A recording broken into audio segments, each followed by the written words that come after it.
क्या हो अगर ये कहा जाए कि ऑफिस की कुर्सी पर बैठे बैठे जो कमर दर्द होता है ना, या किसी प्रोजेक्ट की डेडलाइन का भारी स्ट्रेस और वो परम आध्यात्मिक शांति जिसकी तलाश में लोग भटकते हैं, ये सब असल में एक ही चीज के अलग अलग रूप हैं। सच बताऊं तो सुनने में ये बात बिल्कुल बेतुकी लग सकती है, क्योंकि हम अक्सर ये मानकर चलते हैं कि हमारी जो रोजमर्रा की सांसारिक भागदौड़ है वो एकदम अलग दुनिया है। हाँ, और शांति या आध्यात्म तो बस किसी दूर पहाड़ की चोटी पर या संन्यास में ही मिलता है। बिल्कुल, हम सब यही मानते हैं कि ये शरीर बस एक हाड़ मांस का ढांचा है जिसे हमें अपनी इच्छाओं को पूरा करने के लिए इस्तेमाल करना है। लेकिन आज की इस गहन चर्चा में हम इस पूरी धारणा को जड़ से पलटने वाले हैं। तो चलिए इसे थोड़ा खोलकर समझते हैं। एकदम।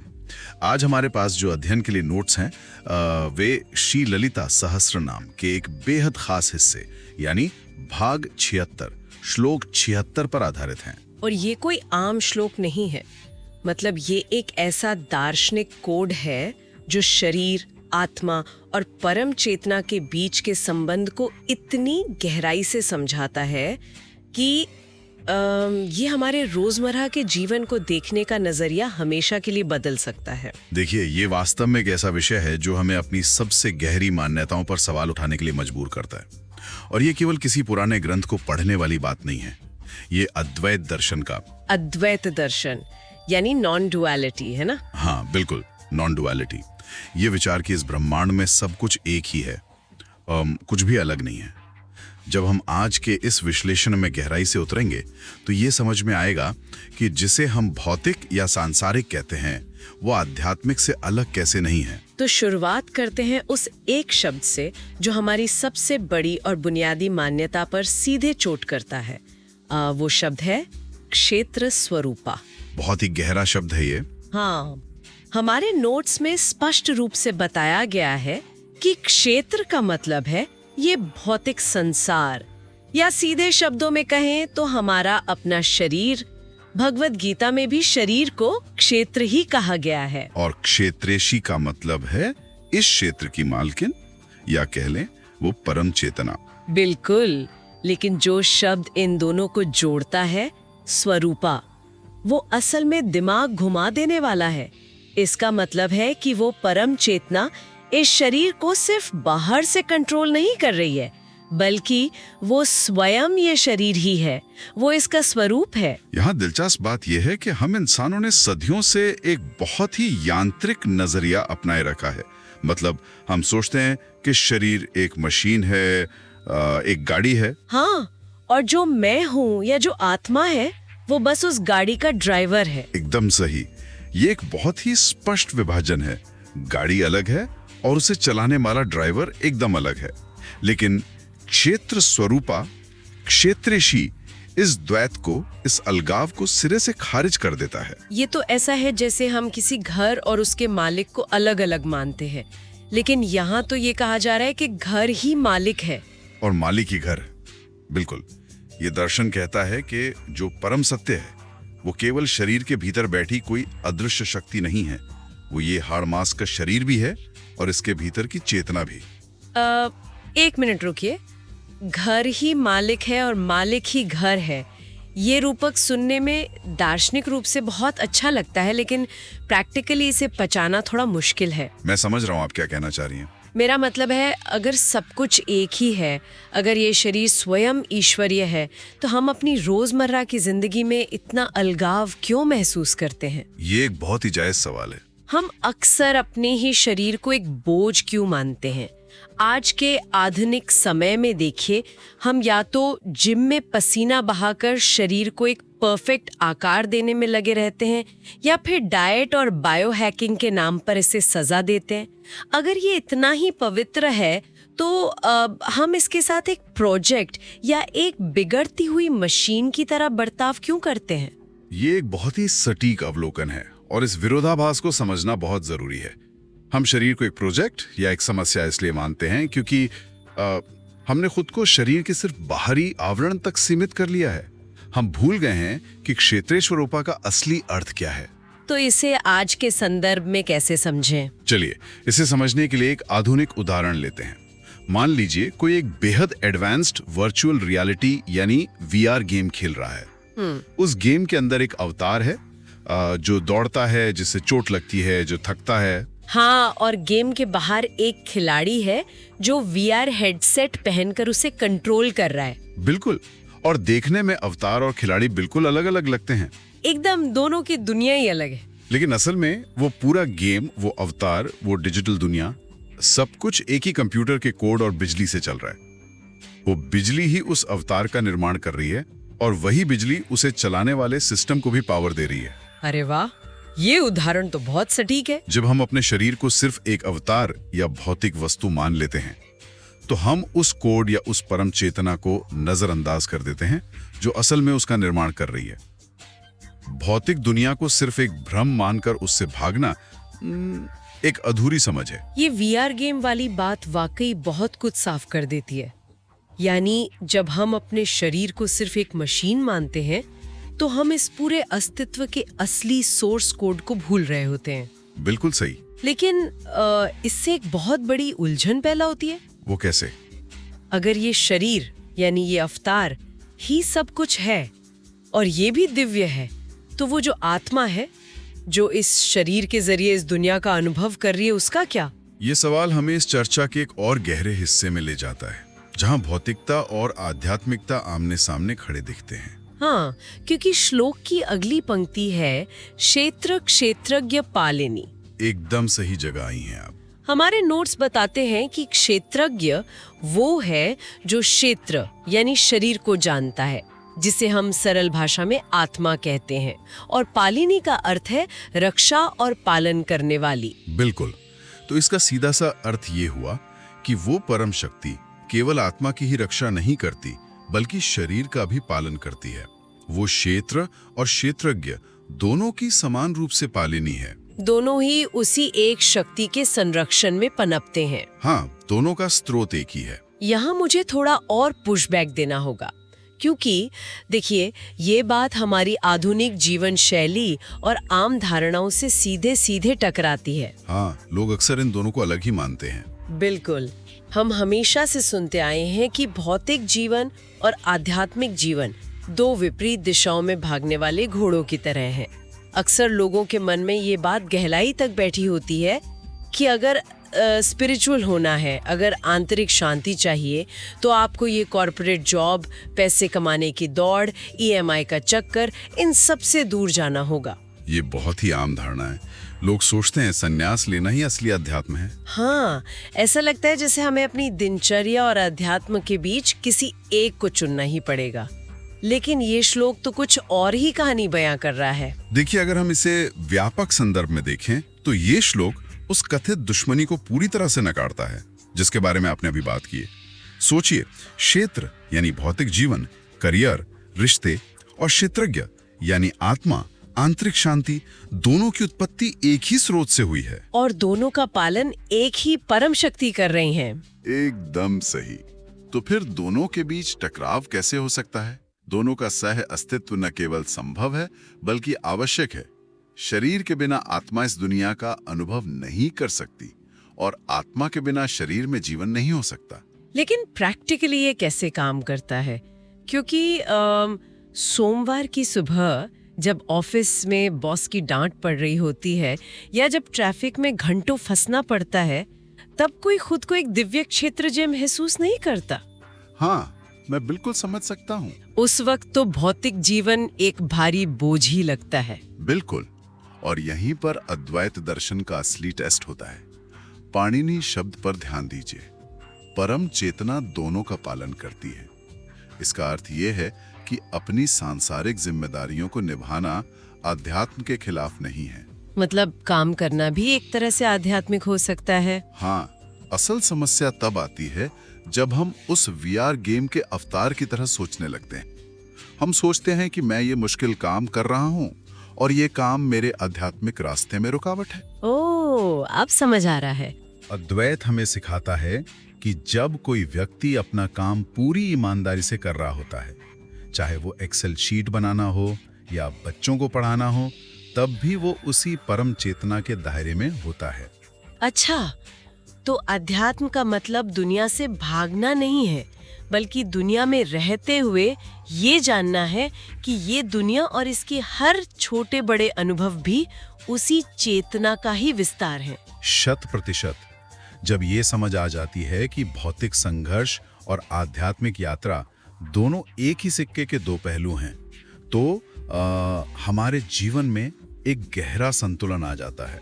तब हम अपने काम को या अपने शरीर को एक रुकावट की तरह नहीं देखते, बल्कि जीवन की एक अभिव्यक्ति की तरह देखने लगते हैं। बिल्कुल।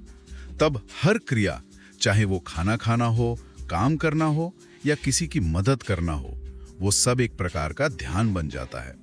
ये तो बहुत राहत देने वाली बात है। मतलब ये एक बहुत बड़ा आहा मोमेंट है कि सब कुछ एक है। लेकिन यहाँ एक और बड़ी प्रैक्टिकल प्रॉब्लम सामने आती है। वो क्या? अगर मेरा शरीर भी उसी परम शक्ति का रूप है और सब कुछ दिव्य है, तो ये हमेशा एक जैसा क्यों नहीं रहता? बदलाव की बात कर रही हैं आप? हाँ, हम इंसानों की सबसे बड़ी दिक्कत क्या है? बदलाव। शरीर बदलता है, बूढ़ा होता है, बीमार पड़ता है और एक दिन नष्ट हो जाता है। ये तो प्रकृति का नियम है। बिल्कुल। और हमारे आसपास की भौतिक दुनिया भी लगातार बदल रही है। कभी बैंक बैलेंस बढ़ता है, कभी घटता है। अगर वो परम चेतना इतनी ही स्थिर है, तो ये सब इतना अनिश्चित और अस्थायी क्यों है? ये बेचैनी हमें श्लोक की तीसरी पंक्ति की गहराई में ले जाती है। क्षय विद्धि विनिर्मुक्ता। हाँ, हमारे स्रोत में भी इस पर बहुत जोर दिया गया है। ये इस पूरे श्लोक के सबसे गहरे और मेरे पसंदीदा हिस्सों में से एक है। इस शब्द को थोड़ा तोड़कर समझते हैं। हमारे स्रोत में स्पष्ट किया गया है कि क्षय का अर्थ है कमी, पतन या नाश, और वृद्धि का अर्थ है बढ़ना, फैलना या विस्तार। एकदम सही। और विनिर्मुक्ता का अर्थ है इन दोनों अवस्थाओं से पूरी तरह आजाद या मुक्त होना। यानी वो परम चेतना जो हमारा असली स्वरूप है, न तो कभी बढ़ती है और ना ही कभी घटती है। वो समय और परिवर्तन के इन नियमों से पूरी तरह अछूती है। बिल्कुल। और जो डर आपने अभी बताया, उम्र बढ़ने का डर, बीमार होने का डर, रुतबा खोने का डर, वो सब इसलिए है क्योंकि हम खुद को उस चीज से आइडेंटिफाई कर रहे हैं जो लगातार बदल रही है। हम खुद को क्षय और वृद्धि की प्रक्रिया मान बैठे हैं। हाँ, हम भूल गए कि हम उससे परे हैं। इसे विजुअलाइज करने के लिए मान लीजिए कि हम एक बहुत विशाल समुद्र के किनारे खड़े हैं। अच्छा, उदाहरण है, बताइए।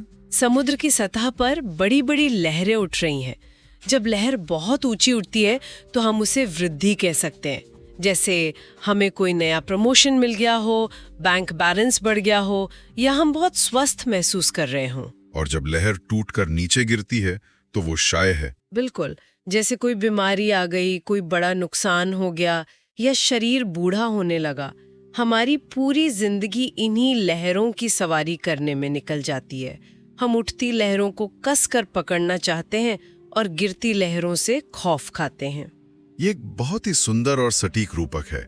लेकिन अब जरा इस बात पर गौर कीजिए, लहरें चाहे कितनी भी ऊंची उठें या गहराई में गिरें, क्या उस विशाल शांत समुद्र के कुल जल स्तर में कोई बदलाव आता है? नहीं। क्या समुद्र का मूल तत्व बदलता है? बिल्कुल नहीं। लहरें तो सिर्फ सतह पर है। गहराई में समुद्र हमेशा शांत और उतना ही रहता है। बस यही क्षय वृत्ति विनिर्मुक्ता का अर्थ है। वो परम चेतना जो हर इंसान का असली स्वरूप है, वो उस गहरे समुद्र की तरह है। ये बहुत ही गहरी बात है। ये एक महत्वपूर्ण सवाल खड़ा करता है। जब हम अपनी पहचान सिर्फ सतह की लहरों यानी शरीर, अहंकार और समाज में हमारी स्थिति तक सीमित कर लेते हैं, तो हर छोटा सा बदलाव हमें डराता है। आज का पूरा समाज तो इसी दर पर टिका है। हर कोई एंटी एजिंग क्रीम लगा रहा है या नुकसान से बचने की कोशिश कर रहा है। सही कहा। लोग हर कीमत पर क्षय को रोकना चाहते हैं और सिर्फ वृद्धि चाहते हैं। लेकिन अद्वैत दर्शन ये याद दिलाता है कि तुम वो लहर नहीं हो जो एक दिन टूट जाएगी। तुम वो पूरा का पूरा समुद्र हो जो हमेशा से था और हमेशा रहेगा। वाह, ये विचार तो जैसे दिमाग के सारे जाले साफ कर देता है। सोचिए, हम अपनी जिंदगी का कितना बड़ा हिस्सा सिर्फ चीजों को होल्ड करने में, उन्हें बदलने से रोकने में बर्बाद कर देते हैं। और उससे मिलता क्या है? सिर्फ तनाव। बिल्कुल। अगर हम सच में ये गहराई से महसूस कर लें कि हमारी कोर, हमारा मूल तत्व इन सब उतार चढ़ावों से मुक्त है तो रोजमर्रा की जिंदगी का तनाव कितना कम हो जाएगा। एकदम। और देखिए, इसका मतलब ये बिल्कुल नहीं है कि अगर बीमारी आए तो इलाज ना कराएं या भौतिक दुनिया की परवाह करना छोड़ दें। हाँ, मतलब हमें लहरों को इग्नोर नहीं करना है। बिल्कुल। इसका सीधा सा मतलब यह है कि हम जान जाते हैं कि हर बदलाव केवल सतह पर हो रहा है, गहराई में सब कुछ स्थिर है। ये समझ एक अभूतपूर्व मानसिक शांति देती है। ये स्थिरता बहुत जरूरी है।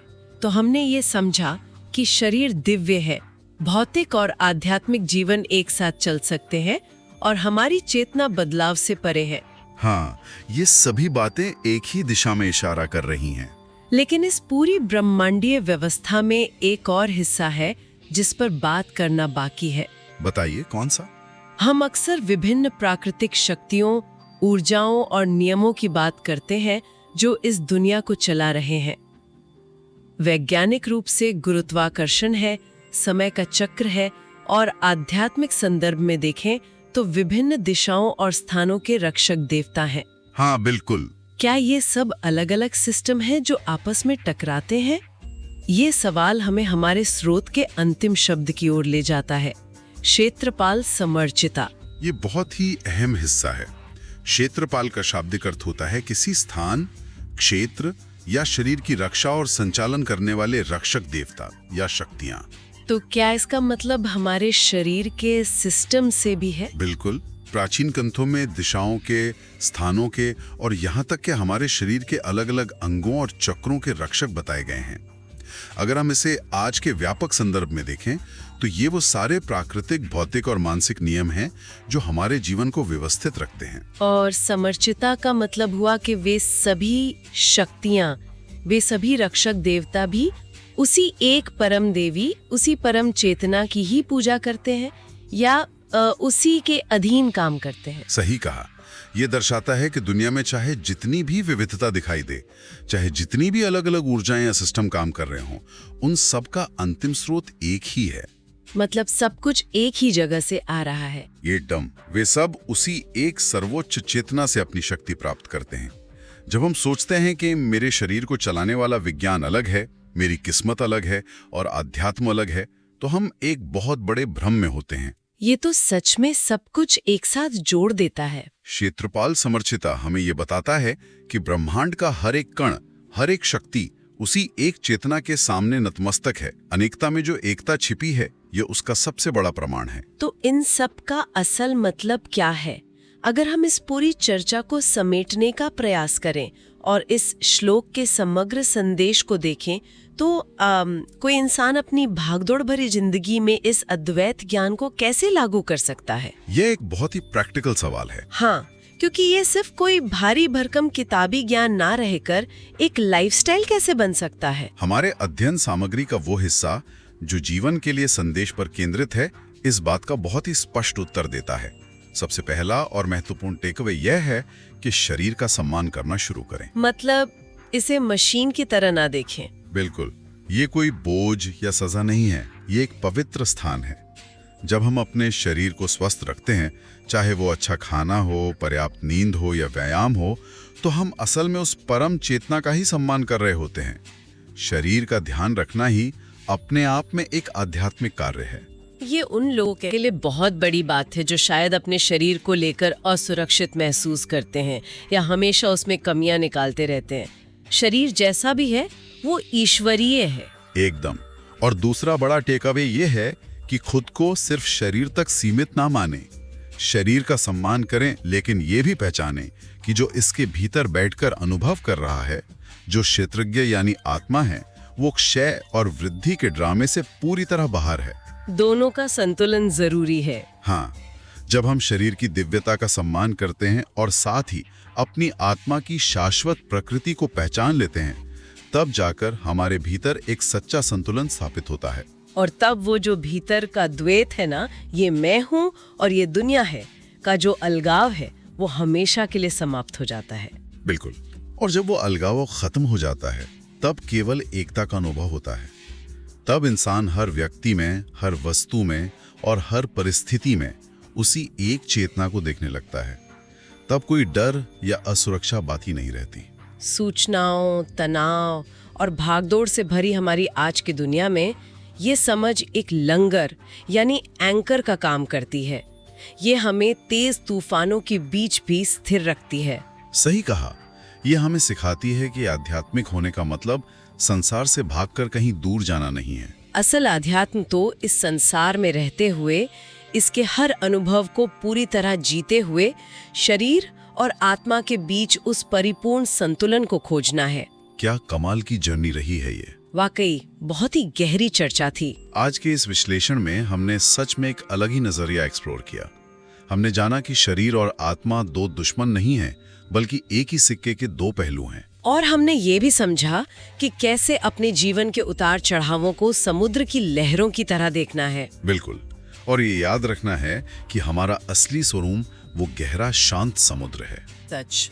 और इससे पहले कि हम आज की इस गहन चर्चा को समेटें, मैं सभी श्रोताओं के सामने एक विचार रखना चाहती हूँ। जरूर बताइए। जरा इस बारे में गहराई से सोचिएगा। अगर हमारा शरीर और हमारी आत्मा दोनों सच में एक ही परम चेतना के रूप हैं, उनके बीच कोई दीवार नहीं है, तो क्या ये संभव है कि जो शारीरिक थकान, जो अचानक उठने वाला दर्द या यहाँ तक कि जो गहरी खुशी हम रोज अपने शरीर में महसूस करते हैं, वो सिर्फ कोई बेजान बायोलॉजिकल रिएक्शन ना हो? ये बहुत ही दिलचस्प सोच है। क्या ऐसा हो सकता है कि वो असल में हमारी आत्मा का हमसे बात करने का एक तरीका हो? क्या हमारा शरीर हमें कोई गहरा संदेश देने की कोशिश कर रहा है, जिसे हम सिर्फ बीमारी, थकान या राहत का लेबल देकर अनसुना कर देते हैं? ये सोचने पर मजबूर कर देने वाला सवाल है। इस विचारोत्तेजक सवाल के साथ हम आज के इस अध्ययन को यहीं विराम देते हैं। आशा है इस विश्लेषण ने कुछ नए दरवाजे खोले होंगे।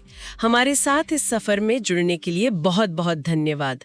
अगली बार फिर एक नए विषय की गहराई में उतरेंगे।